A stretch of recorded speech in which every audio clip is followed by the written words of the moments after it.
Welcome to Movies, Films, and Flicks. I am Mark Hoffmeyer, and joining me is a man who always orders pumpernickel and anchovies for breakfast. It's Johnny Numb. Anchovies. No, I was gonna say an egg salad, Mark, but that's okay. Listen, you eat slower than a single red ant. Don't forget the root beer next time either. Come on. Hey, where's my coffee? The food order is really important. Yeah. I mean, some of the best moments in Dragged Across Concrete revolve around food. The cake speech. Mm-hmm. Oh, I mean, this is a very food-esque movie. You know, I didn't really think about it, but it seems like every time there's a shift in the plot, food pops up. Yeah, invariably. I love that, though, right? Yeah, I know. I mean, I don't think food quite gets its due in film as it should, you know, so. Yeah. And else, I mean, Jennifer Carpenter's character, she had to go to work to afford the expensive baby formula. That's true. Laurie Holden's character, she couldn't cook, so she ordered Chinese. True. This is going to be a spoiler pod, by the way, for Dragged Across Concrete. And they had cupcakes at the bank. I mean, come on. Yeah, there were cupcakes. You had a baby. Celebratory cupcakes. Yeah. Double chocolate. Oh, did they specify? Yeah.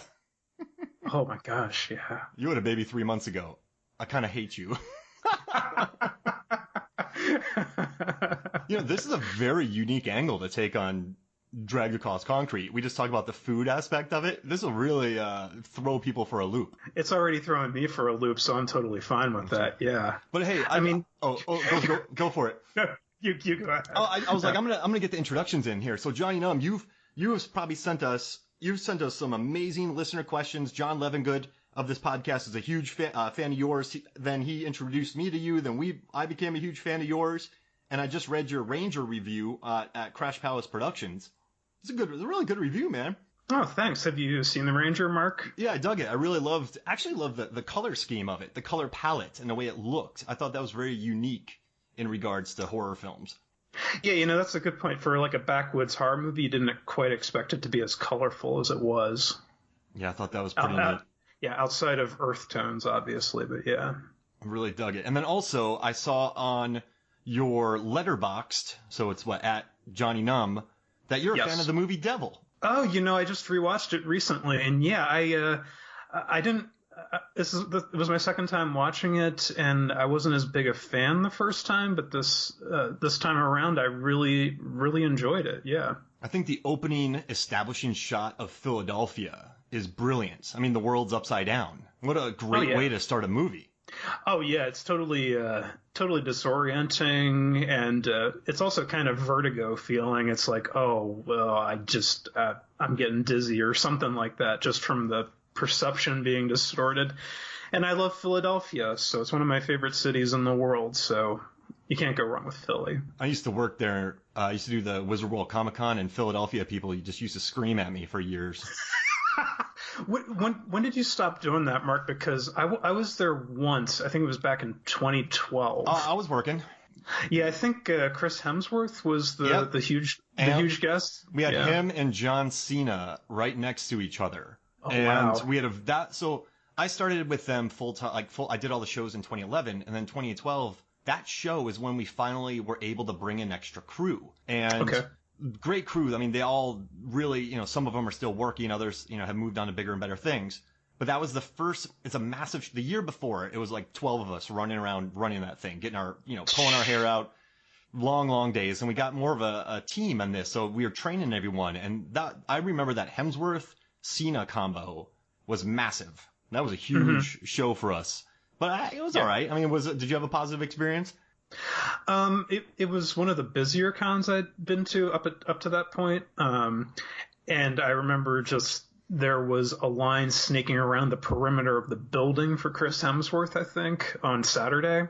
I came to see Jackie the Joke Man from Howard Stern and the Evil Dead Ladies reunion, and I saw Bruce Campbell do a panel, which was kind of cool. Oh, so. That dude's awesome! I just listened to his podcast. So Eli Roth had the History of Horror, and they released a podcast of it, and I listened to the full Bruce Campbell interview. And if I really want my students to listen to it because it's basically a film school in an hour. So if you're a fan of Bruce Campbell, this episode is fantastic because he talks about some amazing stuff that I hadn't read about in his books or other podcasts or other appearances because I've listened to him everywhere. Well, that's pretty neat. It's funny you mentioned that because I'm actually right in the middle of If Chins Could Kill right now, which was his first memoir. He has the Hail to the Chin memoir out now. And it's funny because my co-host at the last knock, Billy Crash, just picked up If Chins Could Kill at a library sale too. So we're all on the same wavelength. No, yeah, we're all big Chin fans. You've got a nice chin, Mark. Yeah, I've seen. Appreciate. Thank you, man. Yeah, yours is good too. I'll throw that back at you, and I'm not just throwing it back to be polite. Of course not. Yeah. It's not. I just you didn't make me feel bad, so I had to say it. Like I genuinely mean it. And I'm liking the summer beard that you're doing as well. You're rocking that pretty hard. Jeez, I want to shave, but it's gonna take too long.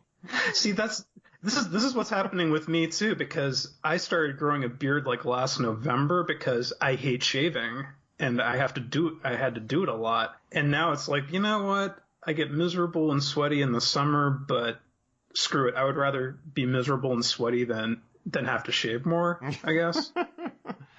I grow a beard, I get sick of it, and then I shave it. And then I just don't, you know what I mean? Yeah. But, yeah. Actually, Mel Gibson rocks a stash in this film, so I mean, we're going on from food to facial hair. So, hey, you just brought that back. I love it. I mean, so this movie, all right, I'm really happy that you wanted to talk to me about this because this movie is really, I didn't want to be in an echo chamber because I genuinely love this movie. I love all of S. Craig Zahler's offerings. I believe Bone Tomahawk, we put it together at our top 5 of the last 5 years, and Bone Tomahawk was each in our list. Am I correct on that? That sounds about right. Are you talking about me or John Lovingood? No, you. No, it wouldn't be on my top 5 of the last 5 years. Oh, got it. Yeah, you sent me yours. It's on Twitter. I just forgot what they were. But we love this movie, right? Oh, or Bone Tomahawk. No, Bone Tomahawk's great. It's weird of the 3 directorial efforts that Zahler has done. Bone Tomahawk would probably be like at number 3 for me. Wow. No, but I still love it. Yeah. I mean, I have a lot of love for all 3 of these movies. That's one that I appreciated a little more the second time around. So maybe the third or fourth time it'll be like up to, how I feel about his other ones. I think for me, Bone Tomahawk just comes down to I'm a big Kurt Russell fan, and he's fucking great. Yeah, and I'm a big Patrick Wilson fan, and Richard Jenkins, and I don't know why. Of the 3 movies, Dragged Across Concrete, Brawl in Cell Block 99, Bone Tomahawk, Dragged Across Concrete, and Brawl in Cell Block 99. Did I mix all 3 of them up? No, you got it right. Okay, cool. I love my favorite moment in all of them is there's a discussion between Kurt Russell and Richard Jenkins that revolves around reading in the bathtub. And I'm watching this troglodyte horror film with extreme body horror. And there's a conversation about putting a little shelf up so your book doesn't fall in the bathtub if you accidentally doze off. Does Kurt Russell say something about, or is it Richard Jenkins who says something about put up a music stand next to the bathtub and put the book on the music stand, or am I making that up? Yeah, Kurt Russell says that to Jenkins, and Jenkins acts like it's just revelatory, and I love that happened. I really like the wavelength, and then Brawl in Cell Block 99. I mean, so this is pretty interesting. I know I'm getting off topic, but 2 of my favorite movies of this year. Well, I think my 3 favorite right now are Glass, Triple Frontier, and Dragged Across Concrete. And what I love most, what I really liked about Triple Frontier and this movie is it's really kind of about greed. I mean, there's a line in this movie don't prefer money over a heartbeat. And it's about these people so Triple Frontier has, I think, my favorite shot of the year so far. You have all these special forces soldiers behind schedule being chased, and they just have about 40 bags of an insane amount of cash, and they're just throwing them to each other one at a time. They're moving so slow. This is more money than they'll ever need, but it's just like an overview of greed to me. And I really like that. And I loved how the movie just sort of became about greed towards the end. And this one as well. And you think about Bone Tomahawk, right? They had to go after the troglodytes because they had Patrick Wilson's wife. And Right. then in Brawl in Cell Block 99, the main catalyst is protecting his wife to kill somebody. And in this movie, all the decisions that are made, they just make voluntarily. There's no forcing them to do anything. It's just people who want this score, and they, two different sides get in with a side that's almost pure evil and corrupt. Yes. And I really like that dynamic of it, how these people did not have to be there. They did not have to drive to the middle of nowhere to die. And I liked that vision of greed, at least to me. That's what I enjoyed. And I think, I agree with that. And I think that's a really good observation as far as like a divergence in what Zahler's doing here, as opposed to his other movies. And it lends the film a very kind of, there's a very nihilistic feel to it, kind of, when you get up to that final-ish confrontation out in the middle of nowhere. It's almost like these characters have kind of reached their peak darkness, kind of, in a sense. It's like we're going out into no man's land. There's a dead possum refrigerator, along the side of this dank back road in the middle of nowhere. And it's kind of like even Mel Gibson observes at one point, really, it's kind of clever that it's like, there won't be any civilian collateral damage out here because it's so set back from everything else. But, him saying that is kind of ironic because there's something that happens earlier in the movie prior to that point where, it's interesting because they kind of sit on their laurels while something terrible happens that they could have actually maybe done something about. Yeah, absolutely. So it's kind of interesting. Yeah, it's interesting how the characters are kind of selective about. Yeah, and I dug that too, right? I really liked it, and I also I guess what I was trying to say, I go off on tangents, you know me. I kind of wanted to get out of my echo chamber for this movie because I really enjoyed it. So I went and I read all the most hated reviews for it, and then I read the most beloved reviews. And there's a few things I noticed where this is a very interesting movie in that people either hate it before they watch it, or they watch it and they think that the Vince Vaughn and Mel Gibson are the heroes. They're like, yeah, brother. They really so it's very interesting how it's very polarizing. I think. Go for it. You're gonna. Well, no, I just I know a few people online who shall remain nameless. But they, I think, are not going to see this film just for principal reasons, kind of, and they have to do with Mel Gibson, actually.